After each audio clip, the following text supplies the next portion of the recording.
Welcome to the What to Read Next podcast. In this podcast, your host, Lori Amin, will interview published authors to chat about their work, journey to getting published, and their book recommendations. If you share a passion for books and always looking for your next read, then join us. Hi, Ava. Welcome to What to Read Next podcast. Hi, thank you so much for having me. So happy to have you here. So tell us a little bit about yourself. Well, I'm Ava. I'm the author of The Wolf and the Woodsman and a couple other forthcoming books. I have a degree in political science from Columbia. That's one of the big things that influences my writing, that influenced this particular book. And I currently live in Palo Alto, which is kind of the heart of Silicon Valley. Yeah. I love this. So what inspired you to write The Wolf and the Woodsman? You mentioned something about political science, so there's a political intrigue and stuff like that, but what was the source of inspiration and what led you to write this book? So yeah, I was on one of those like Wikipedia like rabbit hole deep dives, and I was reading about Hungarian history in like the Middle Ages. And I was reading about Saint Stephen, who is kind of the first Christian king of Hungary, considered the founder of the modern state of Hungary. And he was actually born a pagan, and then he converted to Christianity later in life. And there is this one anecdote about him. Both of his sons died before they came of age. So his heir was this cousin, but this cousin of his was still pagan. So he had his cousin's eyes stabbed out. Because he didn't want a pagan to inherit the throne. And if you've read the book, you'll like immediately understand how this was like an inspiration. And it was like that one sentence that was like the germ of the idea. And then it spread into so many different things. And like I wanted to talk about kind of nationalism and nation building, because it's just something you don't see a ton of in fantasy. You kind of see these nations that are already established, but you don't see the very fraught and violent process of them actually coming to be. So what was the process of crafting a fantasy book? Because I feel like that's like a whole piece of itself, because you're world building, you're creating a story, you have a plot, you have characters, but the world building is a big part, and especially if you're creating a nation, that's like a big world building. Yeah. Yeah, honestly, that part came really naturally to me because it was so inspired by history. And one of the big things I wanted to do was like include voices and peoples that aren't usually represented in fantasy. So like Jewish people, and just, I wanted the state to have a kind of realistic diversity, because there's never really been an actual homogenous state, even though they show up a lot in fantasy. So I wanted to make sure to include those like ethnic minorities, those religious minorities, and for them to really be like an important part of the fabric of the world and the story. And these groups actually existed in history. So that part came pretty naturally. And I really wanted to write about that. And just trying to represent, these groups and the diversity of this burgeoning state. For those who haven't read the book, what is the elevator pitch and why we should pick it up? My elevator pitch is that it is an adult epic fantasy debut, kind of literary leaning, very political, inspired by Hungarian history, Jewish mythology. It has an enemies to lovers romance that's pretty central to the book. It also has lots of body horror and gore if you're into that. And a lot of religious angst. So if you're into like the relationship between Fleabag and Hot Priest, then this is like definitely the book for you. I love this. You had me a Fleabag. Yeah. Like, and not that I'm as clever or funny as Phoebe Waller-Bridge, but if you're into that like dynamic, then yeah. I love this. So what kind of books do you tend to read? Do you tend to read fantasy, romance, fiction, nonfiction?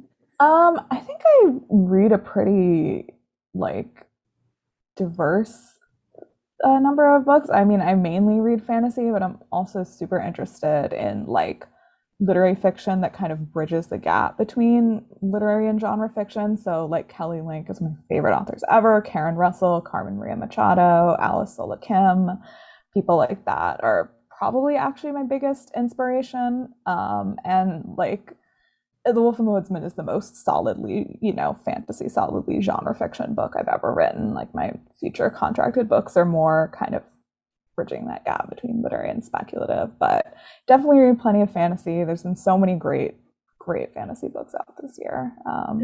So you have suggestions for fantasy books for people who are like interested in diving into it and they're like, oh my gosh, I'm overwhelmed by the choices or I'm not sure where to find them. Yes. So if you want like fantasy that's heavily romantic with this kind of enemies to lovers vibe, then definitely check out Down Comes the Night by Alison Saft. It's YA, but it's kind of upper YA. It's very dark. It has one of my favorite romances of all time. Also, She Who Became the Sun by Shelley Parker Chan has it like Shelley is like the new like vanguard of fantasy. I swear, like this book is so incredible. It's comp to the Song of Achilles, which is a comparison it absolutely deserves, and I don't say that lightly because that's one of my favorite books. Has one of my favorite characters I've ever read, General Young. Also, The Jasmine Throne by Tasha Suri. I love that book so much. It's just everything that I want from like a sweeping epic fantasy. It's just incredible. So those are my recs for 2021 fantasy that I've read so far. I'm really excited for the upcoming books too. Oh my gosh, I love these recs. Yeah. So my husband in the process of writing in the pandemic and debuting and so much. We're almost in the pandemic. We're in a Mhm. weird transition. Yeah. And what has been that process for you?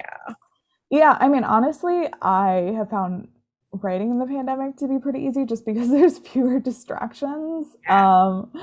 I'm one of those people who just like goes into my little world and then like I just get stuff done and I'm pretty productive and I draft pretty quickly. So it actually hasn't been too much of a struggle to draft. I drafted 2 books during the pandemic, both of which are contracted now. But debuting during the pandemic was definitely hard. I remember at the beginning I was like, oh my God, this is it for me. Like my book is like, this is done. Anything that's like gonna come out during the pandemic is just like, dead on arrival.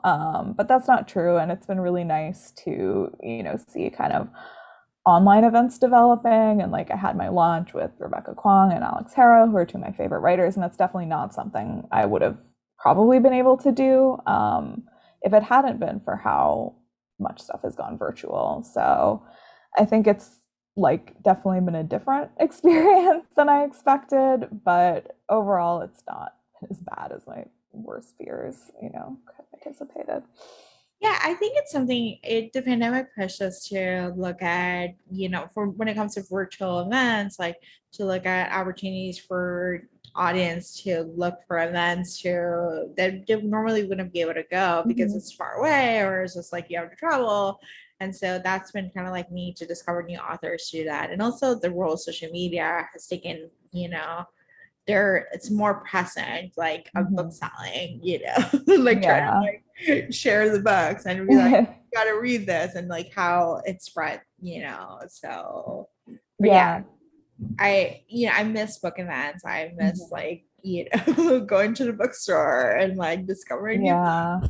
I know. I remember the last event I went to before, like right before restrictions came into place in California, was the launch for Adeline Grace's All the Stars and Teeth. And it was really, really fun event. But it was like literally 2 days after that they were like, all right, no one in California can do Yeah. anything anymore. Like, I was like, well, all right. Oh my gosh. So what kind of things do you do for self-care that just keeps you sane? I'm the worst person to ask this question to. I have terrible coping mechanisms. I got really into watching like video game let's plays over the past year because it's like like there's no narrative to them, so it's like the perfect thing to just kind of like zone out to and like your brain. Whereas like even paying attention to a TV show with like a narrative is like sometimes too much for me, like as an author, especially because I like have my own narratives in my brain and I'm like, I can't pay attention to somebody else's. Um, running, like I got really into running ironically during the pandemic, just because I was like, well, there's nothing else to do, and no reason to leave my house. So, get outside sometimes when the sky isn't orange and there's smoke in the air, um, during California summer. Uh, yeah, but I don't have, again, like I'm the worst person to ask about this because I really don't have great advice.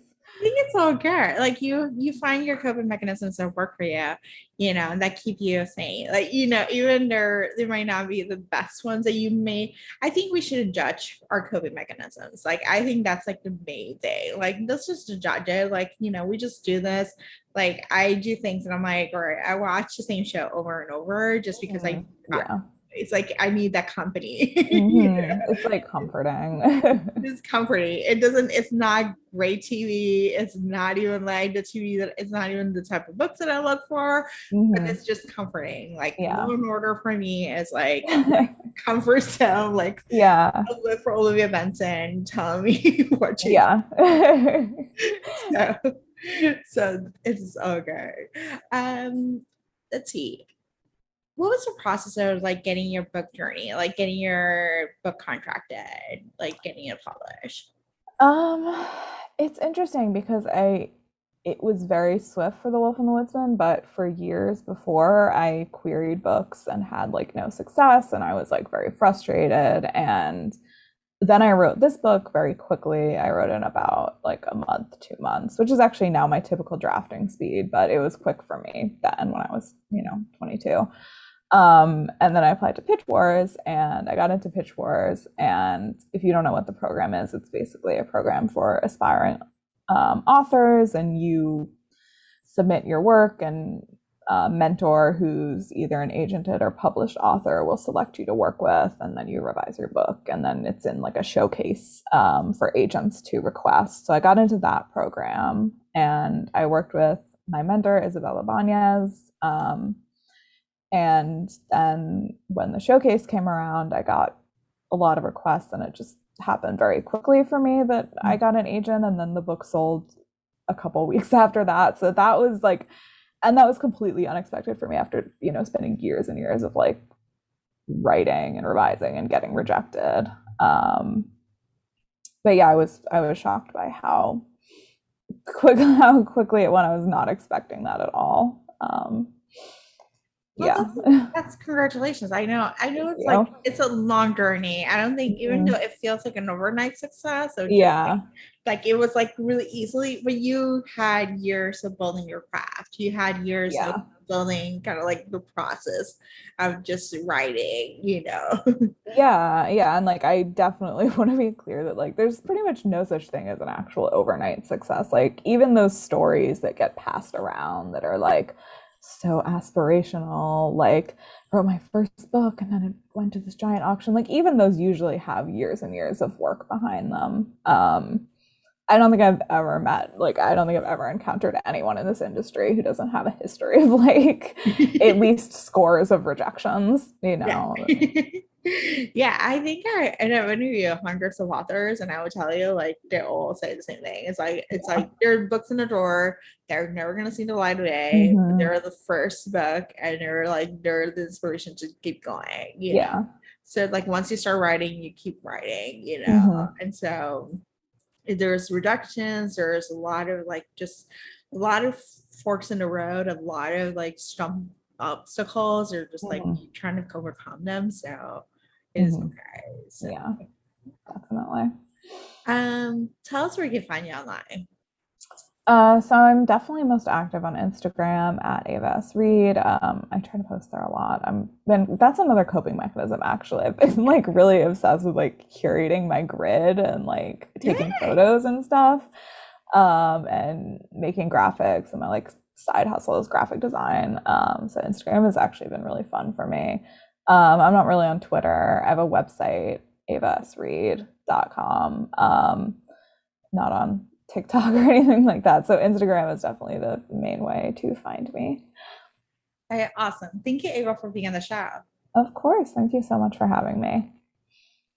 If you enjoy this podcast, feel free to share with friends, subscribe, rate, and review the show. This is the easiest way to support the podcast. Today's episode's partner is Libra FM. If you're an audiobook listener, then you should add Libra FM as your go-to source for paid audiobooks. Libra FM makes it possible for you to buy audiobooks through your local bookstore. Memberships start at $14.95, and they also have great sales for women's audiobooks each month for $3.99, thanks to the Kiss Club. To sign up for Libra FM, please visit whattoreadnextblog.com/LibraFM. You will receive a free audiobook when you sign up for a monthly subscription. If you purchase a subscription through our link, you will be supporting the podcast at no cost to you. The What to Read Next podcast is part of the Frolic Podcast Network. Please visit frolic.media/podcast to discover new shows to tune in. Thank you so much for listening and have a great day.